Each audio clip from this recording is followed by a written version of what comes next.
when the Shah, the secular leader of Iran in the 70s, was in power, in an attempt to put down religious fanaticism in Iran, he made religion essentially illegal.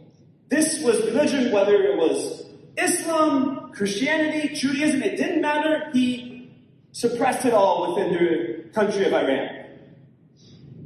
And Rabbi Neuberger, at that point with others, started to make inroads into Iran to try and make sure the Shah knew the difference between Islam, which had the potential for fundamentalism and radical views and radical actions, that the Shah could make the difference between that and Judaism. And he started a program to bring Iranian boys over from Iran to Yeshivas near Yisrael to train them to be rabbis, to send them back to Iran, to be the rabbis, the teachers, to bring up the next generation of Iranian Yiddishkeit. In 1978, a tremendous wrench was thrown into that plan. And that was the Islamic Revolution of Iran. The Shah was overthrown, went into exile, the Ayatollah came into power, and from that point until today, radical Islam has led the country of Iran. But Rabbi Neuberger didn't give up there. The same inroads that he had made over the past decade to start this program, he used the same exact inroads to, instead of bringing boys out of Iran to train them to send them back, to just get as many Jews out of Iran as he possibly could.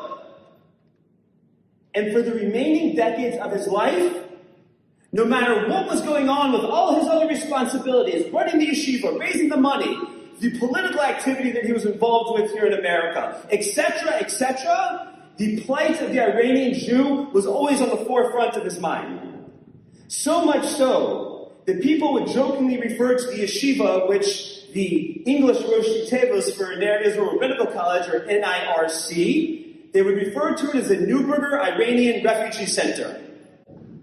And he was so, as we would say, Meshuggah Ba'Yisrael Adavar, so crazy on this point of getting it done, that a story is told that one year after Yom Kippur, of course, all the Rebbeim and the younger light, they went home to break their fast. The Bachrim would go down to the dining room, and somebody, after they had broken their fast, whatever it is, a half an hour, 45 minutes later, they make their way into Rabbi Neuberger's office, and they see him there, having not broken his fast yet, still sitting in his kittel and his talis, on the phone, working on getting more Jews out of Iran.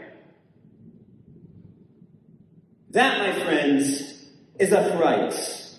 That, my friends, is responsibility. It's seeing a need in the world and saying that I am going to be the one to stand up and to choose to make the difference. To choose to make the situation better.